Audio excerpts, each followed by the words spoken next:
Militairement parlant, l'année 2024 a été une succession de catastrophes pour l'armée de Kiev.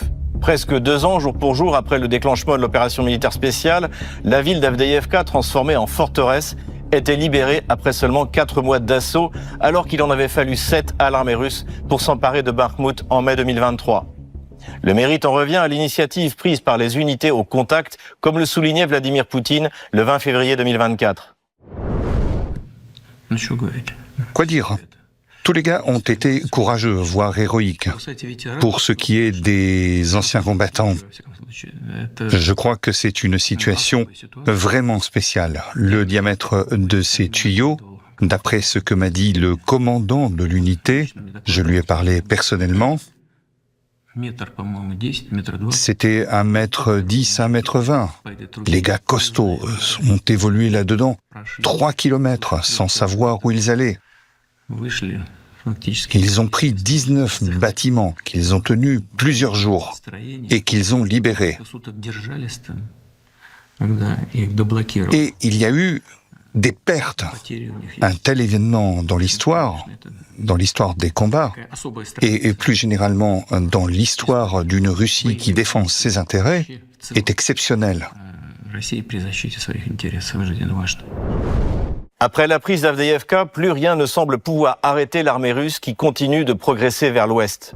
La forteresse d'Ougledar, réputée imprenable, est libérée le 2 octobre, puis c'est celle de Kurakovo le 6 janvier 2025. 3 semaines plus tard, les troupes ukrainiennes encerclées dans le bastion de Velikaya Novoselka sont détruites ou capturées. Plus au nord, les forces russes achèvent de s'emparer de Toretsk et de Tchassofyar, des villes clés pour le système de défense ukrainien. Plus au nord encore, l'armée ukrainienne recule entre la rivière Jerebets et la rivière Oskol. En mai 2024, une offensive russe permet la création d'une zone tampon entre la région de Belgorod et celle de Kharkov. Cependant, les forces de Kiev ont créé la surprise le 6 août 2024 en effectuant une percée dans la région de Koursk pour s'emparer de la centrale nucléaire de Kourtchatov. L'objectif n'est pas atteint, mais pour préserver son image, Volodymyr Zelensky, dont le mandat présidentiel est achevé depuis le mois de mai, décide d'y maintenir son armée et d'y envoyer ses meilleures unités se faire tailler en pièces sans perspective opérative ou même tactique sérieuse. C'est le constat que fait le général Olivier Kempf, stratégiste et géopolitologue, le 22 septembre 2024. Le gambit de Soudja a manifestement échoué. Les Russes prennent leur avantage et s'ouvrent beaucoup d'opportunités sur tout le front. La situation ukrainienne est difficile. L'observateur voit ainsi se concrétiser le pessimisme qu'il manifestait depuis le début de cette offensive ukrainienne dans le nord. Non seulement les Russes ne s'y sont pas fait prendre, mais le piège s'est replié sur celui qui croyait le tendre. Aujourd'hui, les pertes ukrainiennes dans la zone paraissent élevées pour tenir un dispositif sans grande utilité tactique. Les moyens et réserves consentis ici font défaut ailleurs.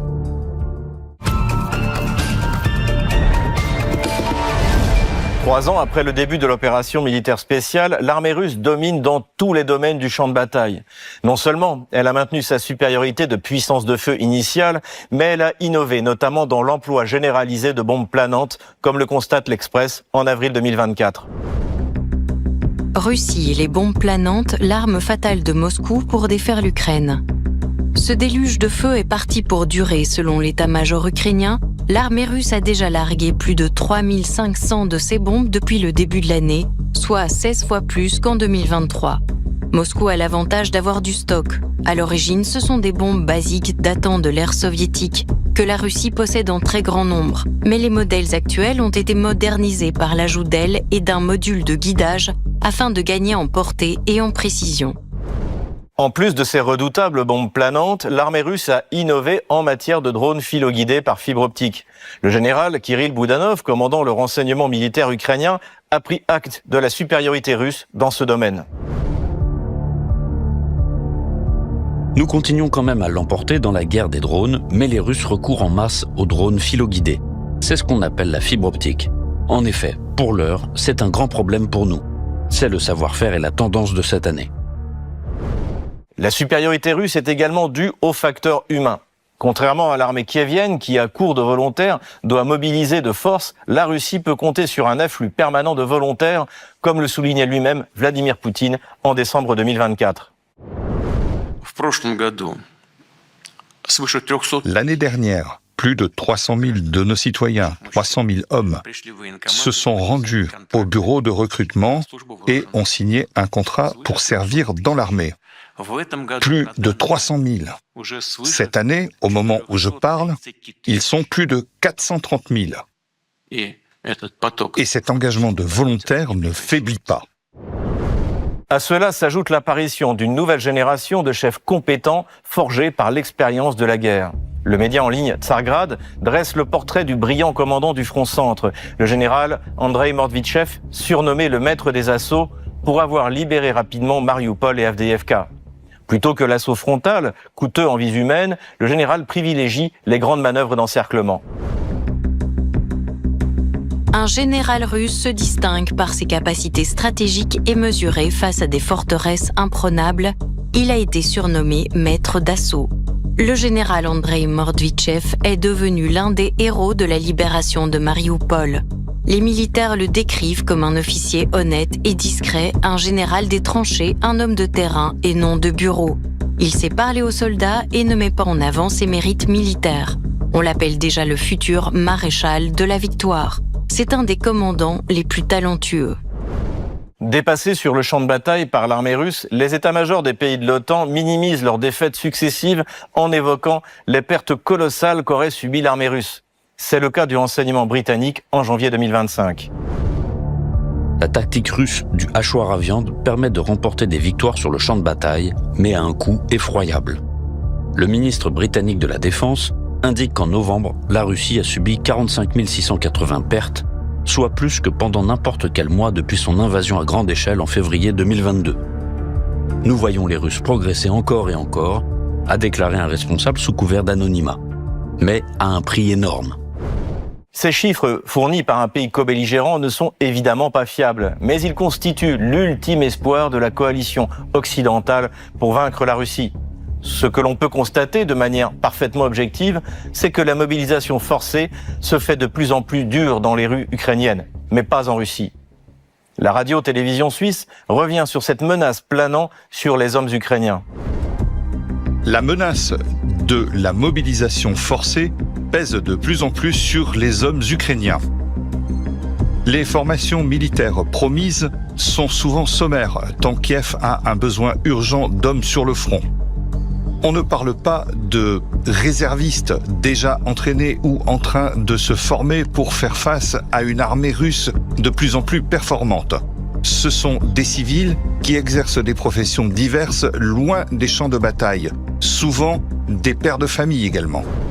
La qualité des soldats ainsi mobilisés laisse évidemment à désirer. Souvent trop âgés pour faire de bons fantassins, ils sont en mauvaise santé et beaucoup désertent pour échapper à la mort. L'Express dresse un bilan terrible pour 2024. Guerre en Ukraine, Kiev, face à un nombre croissant de déserteurs. L'armée ukrainienne se réduit comme une peau de chagrin. En cause, les désertions qui ne cessent d'augmenter. En novembre, l'Associated Press, citant le bureau du procureur général ukrainien, rapportait que plus de 100 000 soldats ont été accusés de désertion depuis février 2022. Les procureurs ont ouvert 60 000 dossiers contre des soldats ayant abandonné leur position en 2024, précise le Financial Times. L'armée ukrainienne a annoncé vouloir désormais mobiliser 160 000 hommes supplémentaires. Mais les experts sont sceptiques, à moins que le régime de Kiev ne cède à la pression occidentale et abaisse l'âge de la mobilisation à 18 ans. L'investiture de Donald Trump est une source d'inquiétude, non seulement pour le régime de Kiev, mais pour la classe dirigeante européenne, dont la survie pourrait être mise en jeu par une défaite militaire face à la Russie. Lors d'une récente interview, Vladimir Poutine a souligné la responsabilité des Occidentaux dans la prolongation d'une guerre qui aurait dû s'arrêter au mois d'avril 2022. Peu après le début de l'opération militaire spéciale, nous avons entamé des négociations. Et dès le début, nous avons dit aux responsables ukrainiens, les habitants des républiques de Donetsk et de Lugansk ne veulent pas faire partie de l'Ukraine. Allez-vous-en, et tout sera terminé, pas de combat, pas de guerre. Non, on va se battre. Les experts militaires sérieux ont affirmé dès le début du conflit que l'Ukraine, même avec le soutien de l'OTAN, n'aurait aucune chance de l'emporter militairement. Et c'est désormais le discours que tient Marco Rubio, le nouveau secrétaire d'État aux Affaires étrangères de l'administration Trump. Mais la malhonnêteté actuellement consiste à faire croire aux gens que l'Ukraine serait en mesure non seulement d'infliger à la Russie une défaite, mais encore de la détruire en la repoussant dans ses frontières de 2012 ou 2014, avant la prise de la Crimée.